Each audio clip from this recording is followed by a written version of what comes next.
22 dragged lower by everything from the Mag 7 to semiconductor stocks. It was really the semiconductor stocks that took it on the nose.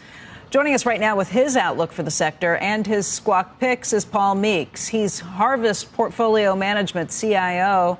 And Paul, how are you feeling about this in the aftermath? So what I think is going to happen is we'll have a repeat of what happened only a month ago. And so if you take a look at the bellwether stock, Nvda, a month ago, it did close at about 98, 99, even got lower than that in early August in the intraday move. And so we'll see how it goes. I imagine that we'll retest. And if we successfully retest that, then I'd probably go in and become a aggressive buyer again. Because in the last month or so, we had their quarterly earnings report and we had some other data. And of course, the company is going to slow a little bit, but it's still growing at a really good rate. The outlook is very bright. And I think the only thing that's really new that changes the thesis, and I don't really think it changes it at all, is the subpoena that they've received from the Department of Justice, which is typical in the technology sector when angry competitors start complaining to the government.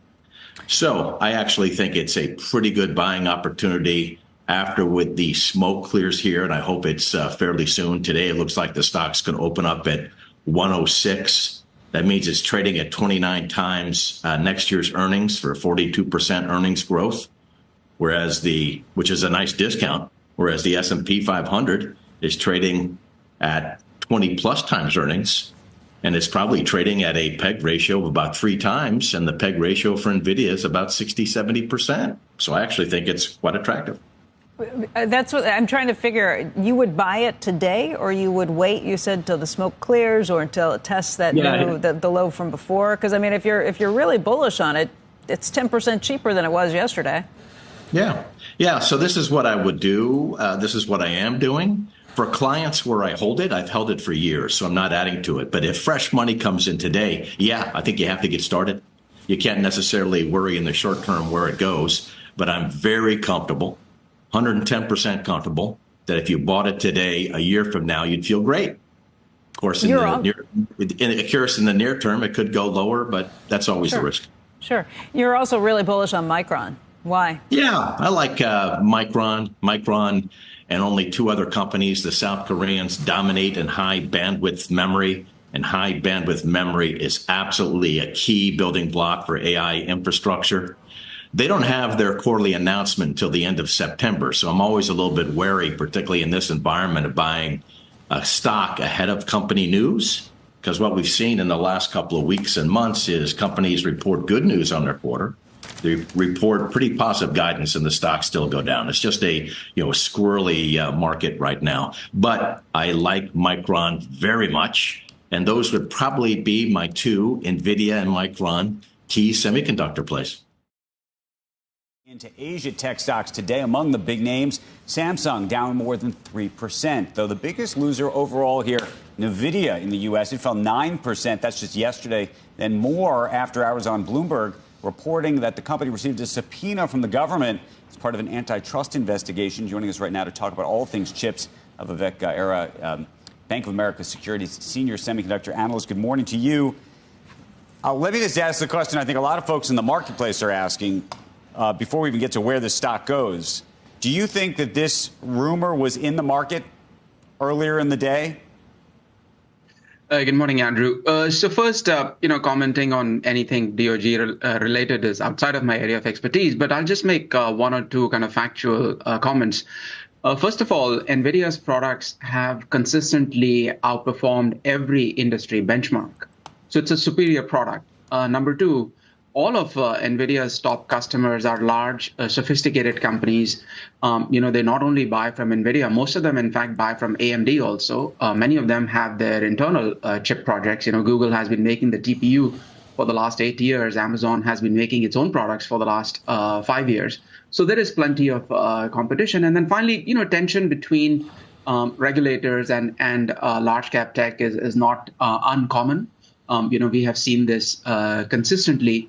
So it's hard for me to say how this trends, but you may be right that perhaps there was some speculation of it out there that perhaps impacted the trading yesterday. Are you of the view that the government would have a fair case to be made against this company? So that's why I think that this is outside of my area of expertise. But the key, I think, for the technology industry is that how competitive is the environment. Today, the large hyperscalers have a choice of buying. So many of them are in different stages of setting up their accelerated infrastructure. Only about 35% of their spending is going into this accelerated infrastructure. So still 2/3 is going into areas where Nvidia doesn't participate yet. And in that 1/3 of spending, Nvidia has about 75, 80% market share. AMD is selling to most of these customers. Broadcom and Marvell are making custom chips. There are many startups that are making chips for these companies. So we think it's a fairly competitive environment. And then the other point that I mentioned, which is about large cap tech, if you look at most companies, large successful technology companies, whether it's in search, whether it's in social, operating systems, e-commerce, they tend to have 75, 80% market share. So for the large companies with scale benefits to dominate, that's actually the norm for the industry. That's not abnormal for the industry. Well, the question is, should that be that might be in the software space? Do you think that should be in the hardware space as well? Well, in semiconductors, remember that the design cycles are even longer. I mean, many software companies, rely on features that come out every 6 to 12 months. But to design a semiconductor chip, you have to start 2 or 3 years before. It goes through stages of EDA design. It goes through stages of manufacturing, then packaging. Just look at the AI market. It has been supply constrained consistently, and it is still supply constrained right now in many parts of the market. So I would actually argue designing chips, manufacturing them, getting them out reliably, working with software and developers. I know I'm biased when I say it because I cover the industry, but I would argue that it's actually a harder, endeavor, which is why when we look across the semiconductor industry, companies with scale tend to dominate. Intel is in tough shape right now, but they still sell 7 out of 10 CPUs out there, despite them falling behind over the last 5 years. So scale and incumbency matter tremendously in semiconductors. Maurice with us, founder, president at Cap Thesis. Thank you for being here. I feel like there's so much going on. You have certain things, utilities at new highs, oil at 9-month lows, basically. Right? Yesterday, we saw so much volatility. What do you make of things going all over the place lately? Hi, Nicole. Thanks for having me. Well, I think we all know we're entering a typically volatile period for the market, September, October, November. We obviously had that in August already, based on how it started and how we finished. Throw in the election, and there's probably going to be a lot more back and forth movement into the end of the year. Now, if I'm looking at the S&P 500, clearly an outstanding comeback last month. But, I look at this in terms of patterns, and I get most bullish when we have a short-term pattern target in play. Right now, we do not. That's not a huge negative right now because we had that strong comeback and it's likely placed to pause right now. But if you look back over the last 10 months or so, from our perspective, there have been 2 prior pretty big bullish breakouts back in December and May. Now, those share 2 common characteristics, one being that those breakouts that we saw were clean, meaning we didn't have any pullbacks. And of course, both times we saw the targets hit. And so right now, based on the back and forth movement we saw in July and August, a much bigger one has formed, and that would be through new highs and have a target much higher. And so at this point, not be surprised to see this take some time to play out if it does. And until we have that, I think it's probably okay to be patient right now.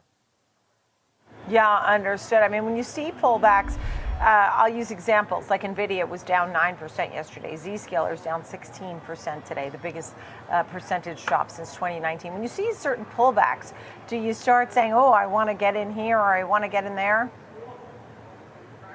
I think that it's always going to be attractive to buy dips and long-term uptrends, but I think we have to take that a step further and probably buy the price flip or as it starts to rise after a pullback. Because as we saw with some of these names, especially at the beginning of August, just this past month, that sometimes those moves could get much more accelerated than we think they could. And looking at the S&P just as a proxy, over the last 24 days, we've had 12 days when the S&P moved at least 1%. So that's a 50% rate, which is extremely high.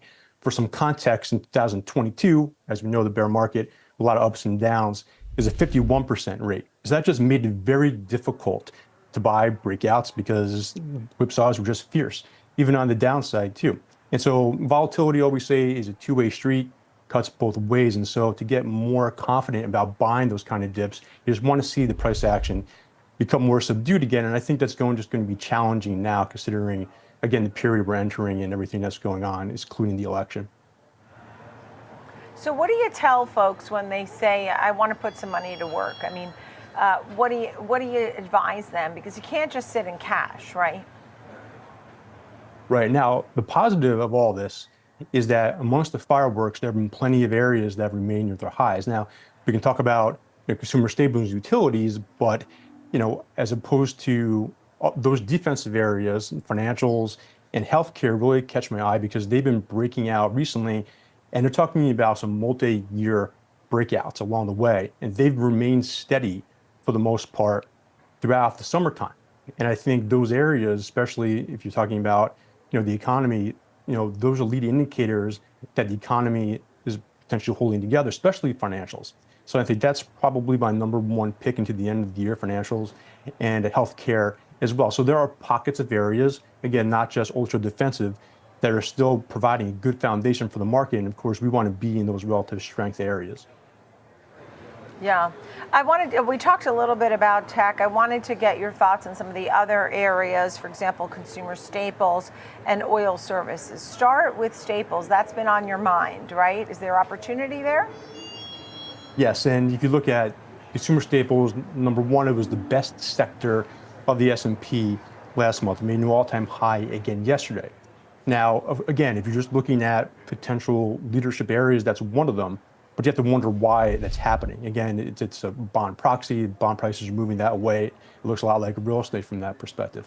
Now we have a chart here that shows XLP versus the S&P 500 over the last 10 years. Clearly, it's in a downtrend, but there have been pockets of times when it's outperformed the S&P 500, and you can see that has coincided with some of the biggest pullbacks in the S&P on an absolute basis, to the point where you've gotten to a point putting an RSI indicator on it that's produced overbought readings there.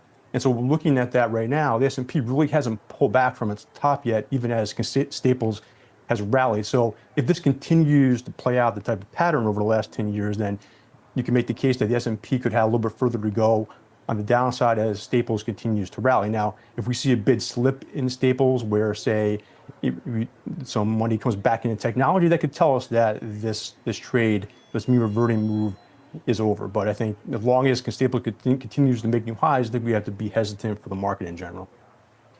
Yeah. And what's your thought on oil, especially now we see oil down below $70 today? Where is that headed in your mind using those charts that you like to follow?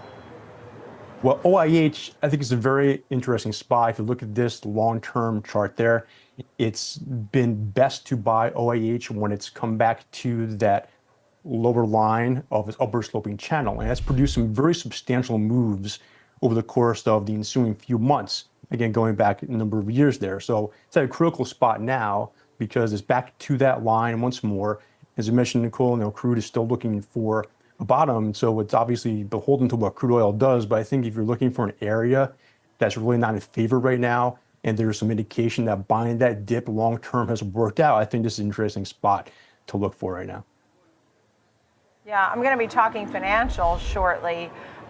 What do you think is the main story on that group, in your opinion? Where do you think that group is headed? Well, the XLF is just a monster breakout, and you can talk about how it's been breaking out the multi-year highs, but going all the way back, if you look at a very long-term chart, it's not that much further above its 2007 pre-financial crisis high as well. And so that's been interesting because it's tried to move above that over the last few years, obviously pull back 2022, now it's come back again. And right now it has a lot going for it. And I think, this is a real breakout. And as long as it stays above, that most recent high there, I think a lot could be going forward into the end of the year. Frank Cavallari, thank you, of Cap Thesis. Great to see you. Appreciate it.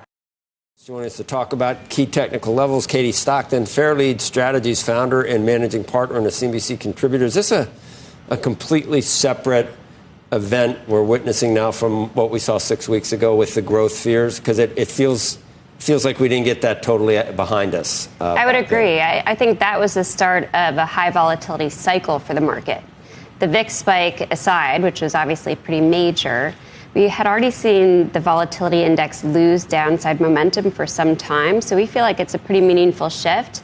Usually the high volatility regimes last maybe 9-12 months. So we think it'll carry into early 2025.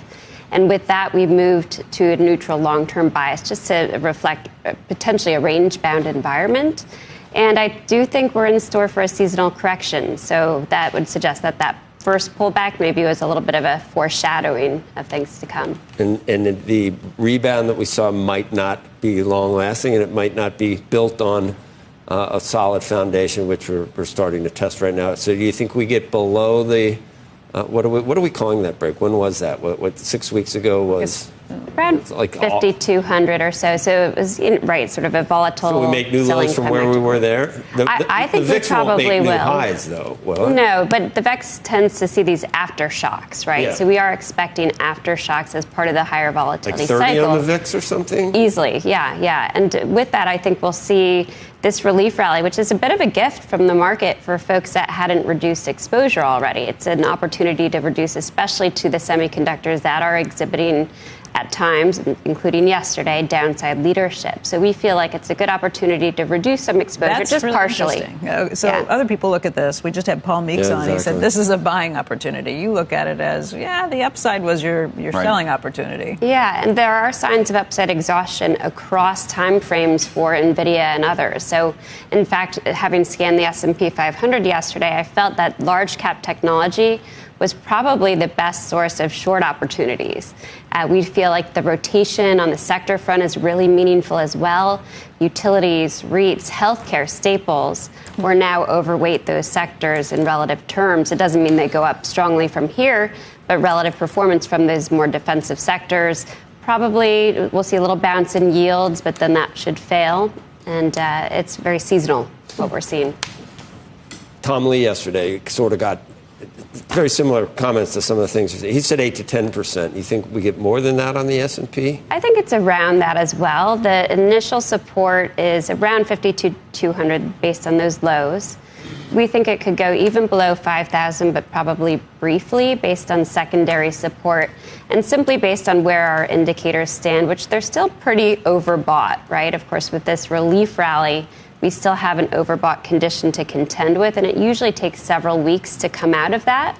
So I think the messaging is that the secular bull trend is still very much intact, but maybe a cyclical sort of trading range might unfold here, and to wait to add exposure. Can you tell from the where the weakness is concentrated, whether, I'm going to ask you a fundamental question. What's causing this? Is it a growth fear or inflation fears at this point? Can you tell from the... Well, I'll go back to market sentiment, which is the driver of pretty much everything, right? Yeah. The sentiment had gotten pretty, overly bullish or extremely greedy for the large cap tech space. Yeah, and they have tended to exhibit upside leadership and downside leadership. So I think it's that so-called big rotation, probably coined here, that is real, and it should benefit in relative terms. What's causing that, growth or inflation? Oh, well, I would think growth, but that's growth just worries, my opinion. Growth concerns. Yeah, well, yeah, I need that. That's what I was looking for. I wasn't asking you for your opinion. I'm saying if you can look at your indicators to see whether it's an inflation fear or a slowdown fear. We also watched the growth value ratios very closely, and the retracement was massive in that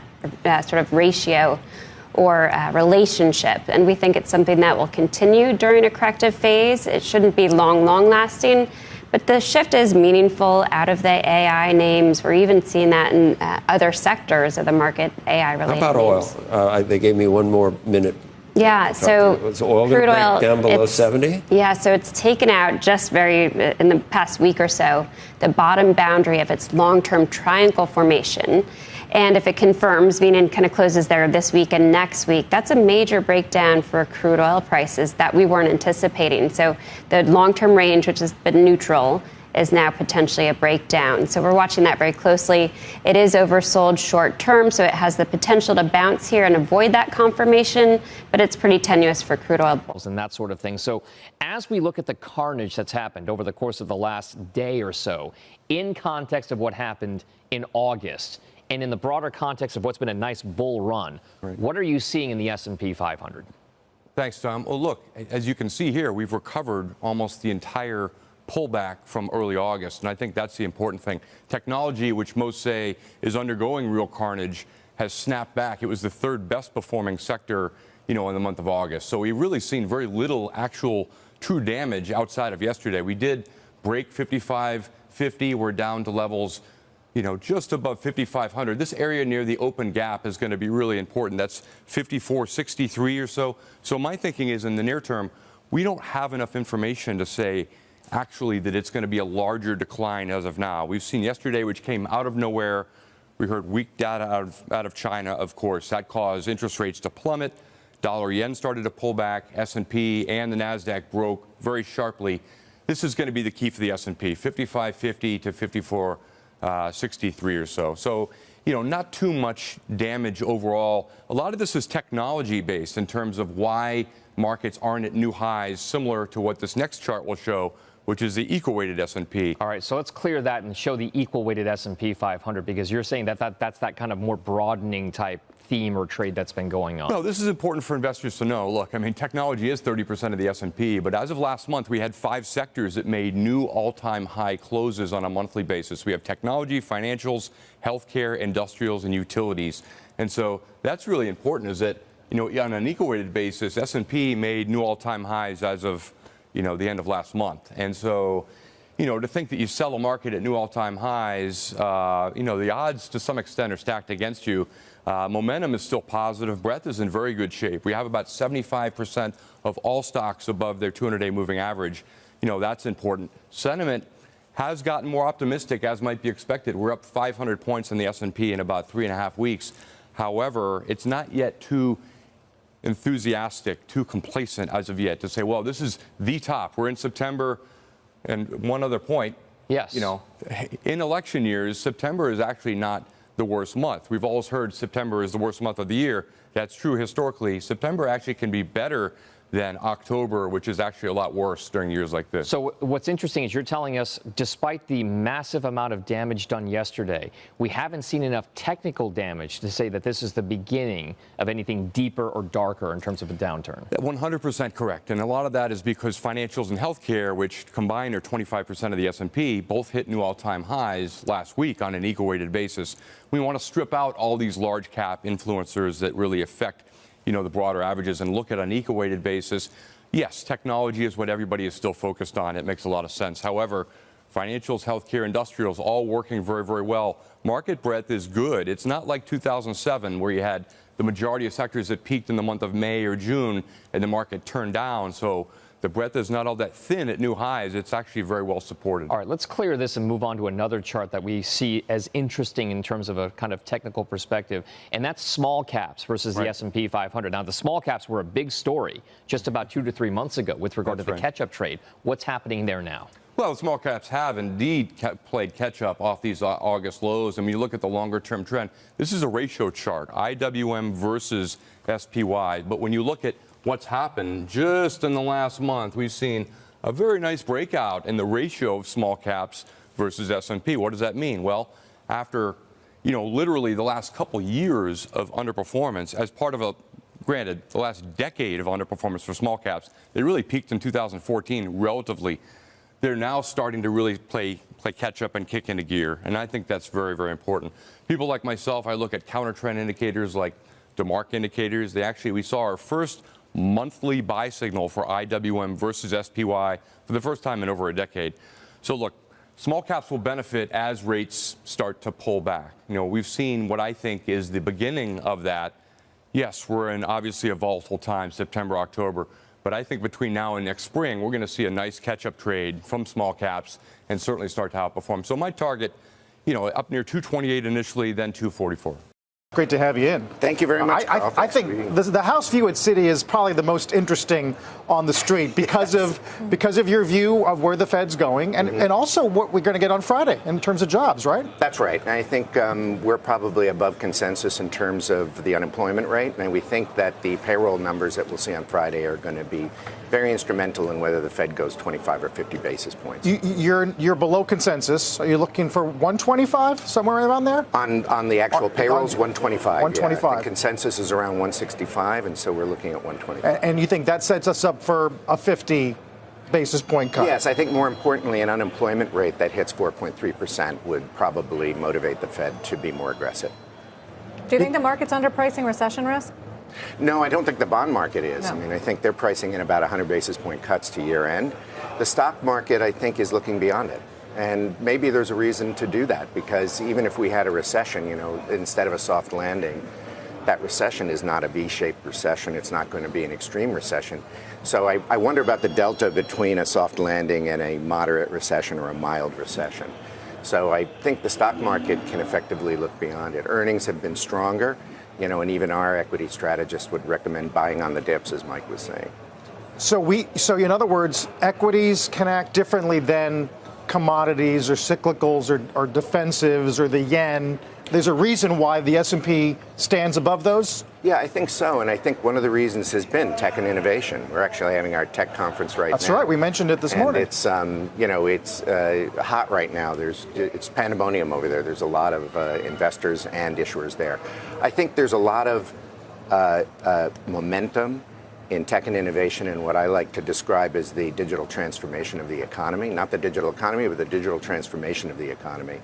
And I think the momentum there is affecting a lot of other sectors. For instance, it's fairly clear now that there's a proliferation of data centers going on. There's issues with power grid and utilities, and I think there's a lot of support going there as well. Are you bullish on China? We're not entirely bullish on China right now. We think that there's still a lot of hurdles and a lot of headwinds towards recovery there. Our latest call on GDP will be, around, I think, 4 or 5.8%. So we're looking at a rather low GDP figure for China. So we're not entirely bullish there. So not time yet. What are you telling clients about election risk here in the U.S.? So I think election risk for me, it's interesting. The pattern has never changed. What we see is a lot of volatility going into the election, and then we see a positive outcome, especially for equity markets, regardless of who the candidate is who wins. So another buying opportunity, if you will, but you will see volatility before it. You'll typically see the equity markets sell off. You'll see risk version in the markets. And then once the election is over, the equity market typically recovers. Is the notion that a sweep either direction is market negative? Is that still valid? No, I don't think it is. Really? Yeah, I think most people like stability and they like a decision, and they can deal with the outcomes. And normally, in every situation, even in sweeps, historically, the market has recovered. Finally, I see manufacturing there. I guess the notion that there's enough inertia right now in reshoring and onshoring and enough industrial policy support? I think that's a bit of a long-term consideration. I think manufacturing does recover, and I think it's an area that can recover as a result of a lot of the developments that are going on, including generative AI, but I think that's more of an intermediate to long-term recovery. I think right now we're still seeing contraction in the manufacturing area, and I think that could continue for a little bit. September's not pretty. Why is that, Jeff? Why is it always the worst month? That's a snake pit, but it started out being when we were more of an agrarian culture. The dollars would flow to the Midwest to help finance the harvest outside the money center banks. I don't think that's the case anymore, but there is some talk about tax receipts and institutional year ends with tax loss selling and the like. So I'm not sure exactly what it is these days, but it's been pretty persistent, for the last 100+ years as we look at the data. So what does that tell us about where we're going this year in an election year and given the backdrop that we've seen? Yeah, I mean, when we look at seasonality, it's kind of icing on the cake for us. We don't make calls based on seasonality, but with other factors that historically are more important. And I want to stress that we are still in an uptrend for the equity markets, which I think is important. The one thing that going into this seasonality, I think, jumps out to us, really two things. One is the sentiment. When we look particularly on the NDX, when we look at where the sentiment is in terms of small speculators on the NDX futures, they're still very, very net long. In other words, they've been using this weakness as a buying opportunity, and that's not usually the right behavior to create some type of low. So I think that's Exhibit A, if you will. The other one is just really what happens historically after the Fed first cuts rates. And I think the market believes, and I think most of your listeners probably believe as well, that the Fed's going to cut rates sometime in September here. The 18th, I believe, is the date. But when we look particularly at technology, it does not fare well after the first rate cut. It's very pro-cyclical. Cyclicals tend to underperform for at least 3 months after the first Fed rate cut. So even though it feels like, hey, the cavalry's on the way and good things are likely to happen, the data probably continues to be weaker. And I think that's one of the things that's kind of piling up on us here. We have seasonality, we have sentiment, which is still too exuberant in our view, and the history of the first Fed rate cut just is not that bullish for tech specifically. That's why the Renmac tweet this morning, Jeff, kind of got our attention. We believe positioning will need to adjust maybe dramatically before a good low develops. What kind of targets would you be thinking about? All right, so Twitter's working. There we go. We're thinking something around 17,000 on the NDX. For the S&P, it'd be 5120. That's basically a retest of where we were in August, at the beginning of August. Keep in mind, Carl, there's two ways to really flush out positioning. One is through time.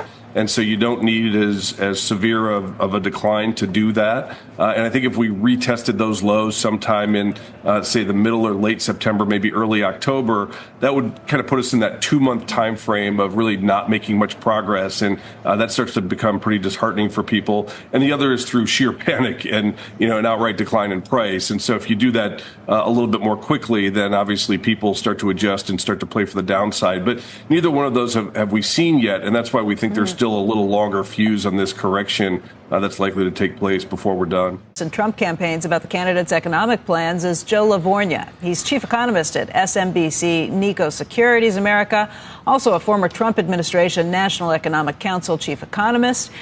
Joe, let's just start with what you think for this Friday jobs number, what you think the Fed may or may not do this month. They're definitely going 25. My guess is 50. It won't take them a lot to go 50. I mean, if it's 250, as Joe mentioned, I don't think they're going to go 50. But even anything, maybe even around consensus, could get them to move because the labor market tends to be a lagging indicator. Jobless claims are low, but the recipiency rate is also historically low. People aren't filing claims. So that makes me more cautious that they're giving the right message. The fact the rate is up 90 basis points from its cyclical low is important.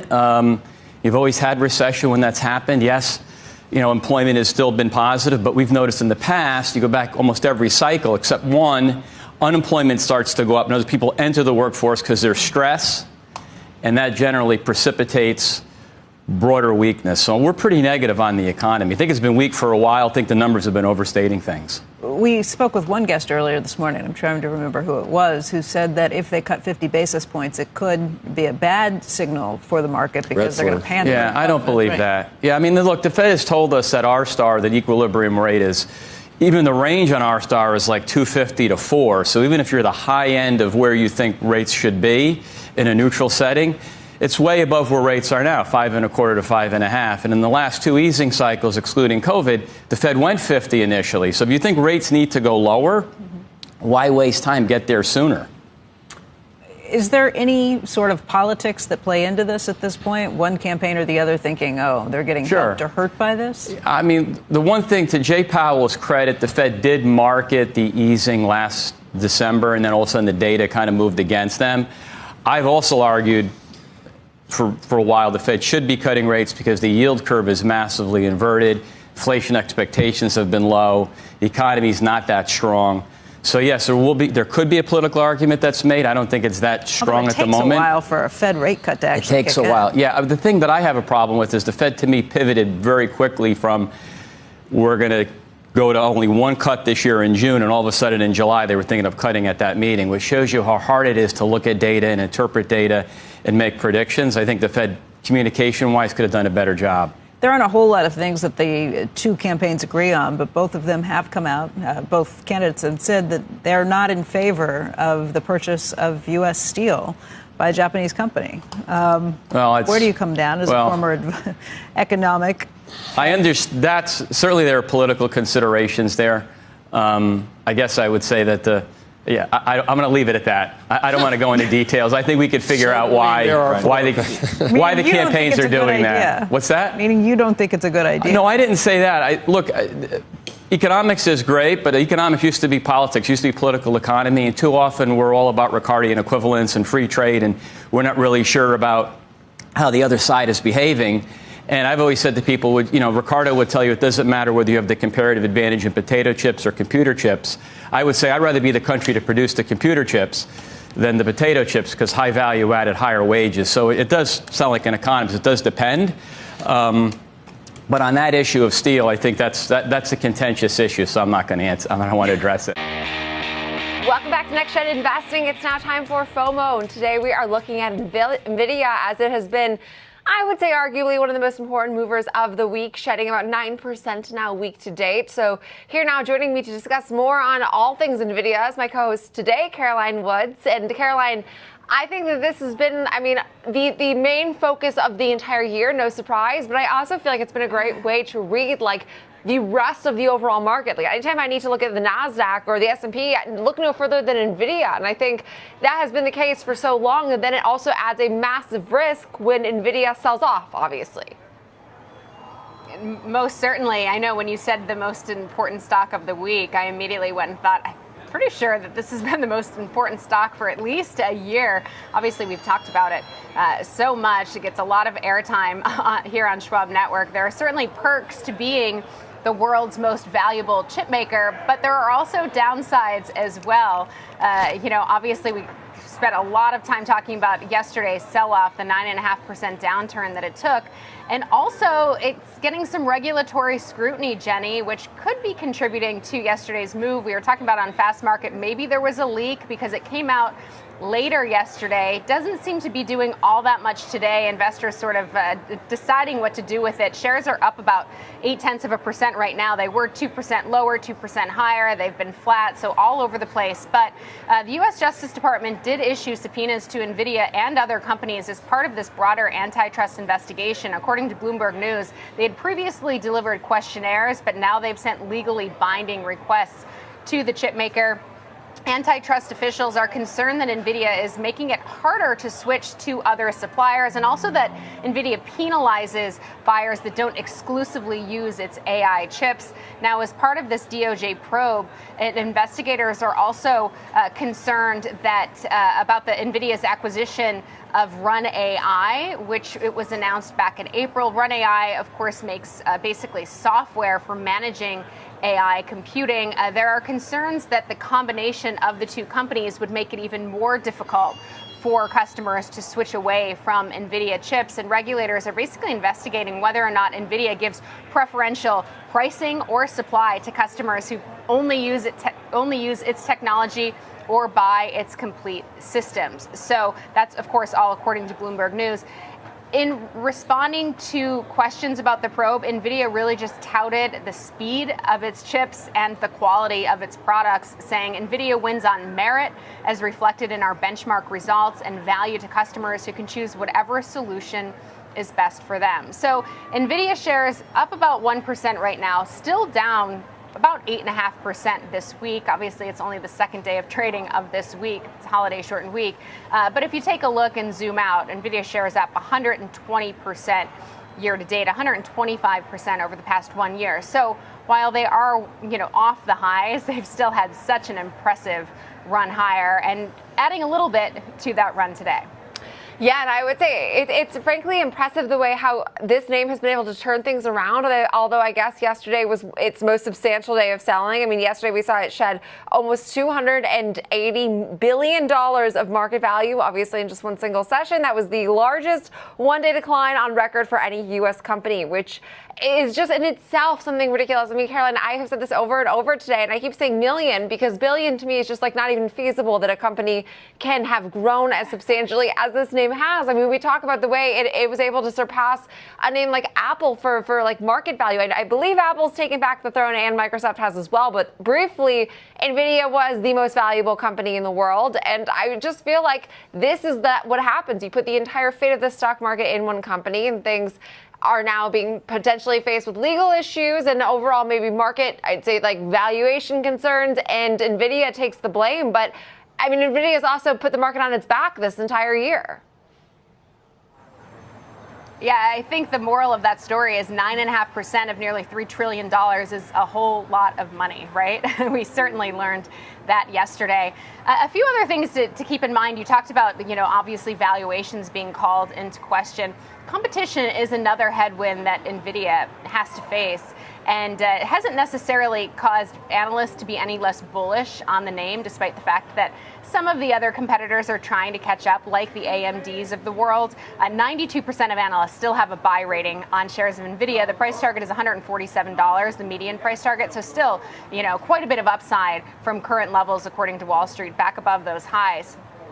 But they also are facing, obviously, export controls to China and competition over there. And there was this interesting Financial Times report on that that's pointing out that China's attempts to compete with NVIDIA's chips seem to be falling a bit flat, pointing out that software is bug-ridden, saying that many Huawei customers, so Huawei really kind of ending up being the front runner there as a domestic solution because NVIDIA can't ship its most high-power chips over to China because of U.S. export controls, saying many Huawei customers are complaining about performance issues and difficulties switching from NVIDIA products. They say that the company's chips are still far behind NVIDIA's initial training of models. That's according to several industry insiders. So it's interesting, as there's this regulatory scrutiny that NVIDIA forces people to use their chips, that some of the competitors' chips out there just aren't up to snuff. This, of course, all according to the Financial Times, which really just goes to show the power of NVIDIA right now. It does. And I would say that power seemingly, whether it's for evil or for good, it seems like it can move in either direction. I mean, although I will say, overwhelmingly so, it's been for the positive, it seems like, this year. I just think it's now an interesting move from the DOJ to go after a company that has been like the crown prince of the overall AI trade, which I guess is maybe the concern, is that they're too much dominant, and that's where we'll have to see how the chips sort of fall here and what this means, like legal ramification wise. But still, NVIDIA hanging on to a near percent rally on the day. We are seeing some weakness in the overall market here, but still a relatively quiet day. I know relative to yesterday, Caroline, but we will leave it there for our FOMO segment, for our NVIDIA talk, as I'm sure we'll be revisiting this name several times this week.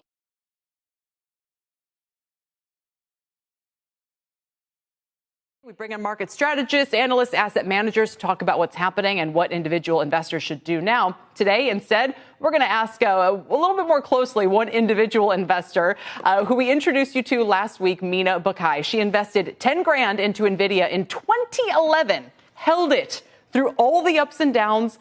It's worth $3.5 million. Not to give away too much, Mina. It's worth about $3.5 million today. We know many of you have similar stories with NVIDIA or other stocks. Retail investors, Brian, have been instrumental in the huge market rally we've seen the past couple of years. Mina Bukai is here on set with us. Welcome. Thank you. Congratulations, by the way. Thank you so much. Can we have some money? Yeah. Yes. Can we pass the hat around?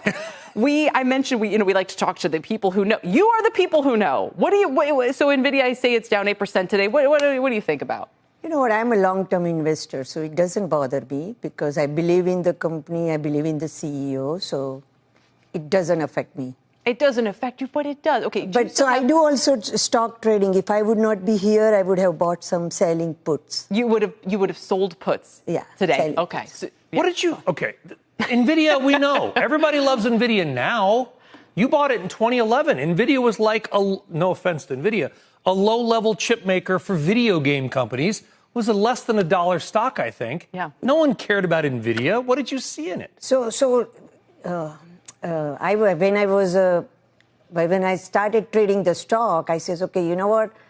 Nvda just started GPU, and it was like booming. And I says, okay, I believe into semiconductor because my background, I'm electrical engineer. Oh, you are. So wow. I says, you know what? All this internet boom and iPhone boom happening, so semiconductor is the way to go. But I am just learning, training. So I was using the company who has a least amount of dollar value, yeah. small. So if I lose money, it is okay. And since I was believing into semiconductor, I says, okay, you know what? Even though something goes wrong, I can hold that company. And that's how I... It was a 50 cent. You paid 50 cents, I think, for the stock. Yeah, I think with the split, yeah. Even more impressive to me than buying it at 50 cents is holding... Do you still basically expose the entire position today?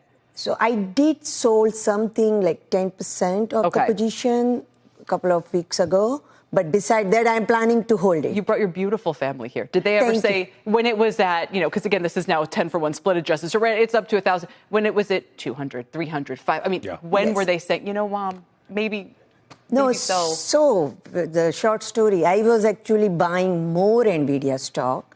And what I was doing I would buy and sell Nvidia stock. And so I was a swing trader. So whatever profit I make it from that, I'll buy other semiconductor stocks. So I had purchased Broadcom, I had purchased Lam Research, Applied Material, Micron, AMD. So I am a hardcore semiconductor fan. Quickly before we brought in this out, you mentioned by the way, you were an electrical engineer. Mm-hmm. Did you stop doing that for other reasons and start trading, or what was that progression like? So when my kids born and when they were started high school, I decided, you know what, I want to raise nice family, and I give up my career. Wow. So I have dedicated my entire life with the kids, 100%. I would say 110%. Because my son was a baseball player and my daughter is more into performing arts. It's two different activity. My husband was a well-known CPA, so he was very busy. Mm-hmm. So he's a CPA. He's a CPA. So I'm just guessing you're watching tax rates. Right now you live in Florida, so you have no income tax rate on a state level. That's great. You do have capital gains. So if things were to change, I'm not bringing politics into this, but I'm bringing politics into this. She would have someone realize capital gains. I was going to say, you're not worth $100 million yet, but I have faith. But if capital gains rates were to go up, would you look to sell now? You know what? All those things, I'll rely on my husband. So he keeps on telling me, sell. And He's furiously nodding over there off camera. He will tell me, sell. And I'll say, no, I'm going to keep my original investment. I'll sell whatever I purchased it in 2015, 2017. All those things I'll sell, but I'm not going to sell it yet. It's an individual account? No. Is it in your name? Oh, that's why I'm saying he's going to be like, sell. You'd be like, it's my money. It is a joint account, but I think he has full faith on me. Make sure he doesn't know the password. No, he does know the password. Chief Market Strategist at MAI Capital Management. I shouldn't say brave for buying Nvidia, but for you know what I mean. Sure. To step into a name like this at a time when it might have further to fall in this kind of correction back towards, some semblance of what is now going to be normal. Sure. So we're actually, as value investors, are actually happy to see this fall, not just because we get it at a cheaper price, but also it's healthy for a stock that's done so well to really give back some of the frankly, abnormal gains. You have 100% in 6 months, and then give us a more reasonable entry price. But like you said, Kelly, if you do the math and forget about the name, cross the name of Nvidia off the chart and just say, here's a stock that's selling at 26 times, again, about in line with Coke or Procter & Gamble, but is growing at 30% next year and 20% the year after that. And those are fairly reasonable assumptions. So that's what makes us interested, and that's what checks our boxes. And it's also called Nvidia. Not to mention it, correct me if I'm wrong, they announced a $50 billion buyback in the last earnings. That is a massive support, you'd think, to the name. But even those 20 to 30% growth estimates, you'd think easy for them to achieve at this point. But what if we have some kind of economic pullback, combined with a reset after people have been ordering so many of these chips and maybe think, okay, Right. I've stockpiled and now I don't I need guess more. I'm not so afraid of that Yeah. because they're not selling to consumers. This isn't Amazon. They're selling to Microsoft and Amazon AWS because these are businesses that are building out AI infrastructures But they're that the are ones huge. stockpiling it, are they not? Right, they're stockpiling, but they can afford, even if the economy goes south, they have long-term plans and they have the cash to continue to fund it. What I would be worried about, like Seema was saying, was possible competitors, but we really don't see that yet. And I also totally agree that this antitrust thing, which is driving the stock today, is an opportunity because it won't be settled. It'd be like talking about the iPod today, that there was a case 15 years ago about that's what's going to happen. So on the valuation piece of this, 26 times tells you that if the stock still is that interesting in terms of its growth, why is the market assigning such a low forward PE? I mean, it's almost as if it's saying we know this is an inherently cyclical business. Right. We've been through these ups and downs before. This might be the latest and greatest, but it's not going to be immune from this kind of volatility going forward. Sure, I think you're putting your finger right on it. But I think that the market has a somewhat antiquated view of the semiconductor business. I like to say that semiconductors are to the 21st century what oil was to the 20th century. You cannot have a thriving digital economy without them. So I think that they are less cyclical than they were 10 or 15 years ago. And I think AI is just this huge tailwind that can certainly get NVIDIA through the next 2 to 3 years. Our trades is James Demmer. He is Chief Investment Officer with Main Street Research. Little company, James, called Nvda that we want to just throw onto your radar if we can. Stock's down a little bit today, but yesterday, $279 billion wipeouts, off 23% from its June high. What's your take on a stock that some may be aware of? Hi, Brian. This is a stock that investors have another chance to buy. They are eating the lunch of pretty much everybody else in the AI arms race, for very specific reasons we've talked about before. They're early in the cycle of AI. They're the leader in market share by a long shot, AMD in the far distance. Hyperscalers are still spending money like crazy. And the thing, the stock's trading at less than 35 times earnings and growing at 40+% with a new product cycle coming in 2025. So, the recent decline, which happened 6 weeks ago, that recovery was too fast. Stocks, go through two things in corrections. One is a decline, and also they have to go through time. So we're not surprised that stock's been choppy. And down here again, this is where you want to add to the position if you don't own it. All right. You're the second person in the last couple hours who wants to pick up on the dip. What about? Welcome back to my channel where I try to take and look for all the highlights of today's news about Nvda and put in one nice spot for you, and so that you also can hear my reaction to it and you can form your own opinion and comment in the comment section what your thoughts are if they're different from mine. But after watching all these clips today and compiling the highlights of several different channels, I've come to the conclusion that nothing fundamentally has changed with Nvda. There's nothing wrong with this company. They're hitting every cylinder, doing everything they're supposed to do. They are dominating the industry, but this is a market issue, not a fundamental issue. This is market makers, in my opinion, manipulating the price. They're controlling the cycle on the prices. They decide they're going to control it. They're not going to let supply and demand or let it grow organically. They decide to take control of it. So that's my take. That's after looking at all, listening to all the analysts, that's the conclusion I came up with, that it hasn't affected me at all because I'm an investor, I'm not a trader. If you're a trader, then yes, this affects you. But as an investor, no, it does not affect me. Hope everyone is having a great evening. Please consider subscribing to my channel, liking and sharing. Thank you so much for supporting my channel. Thank you.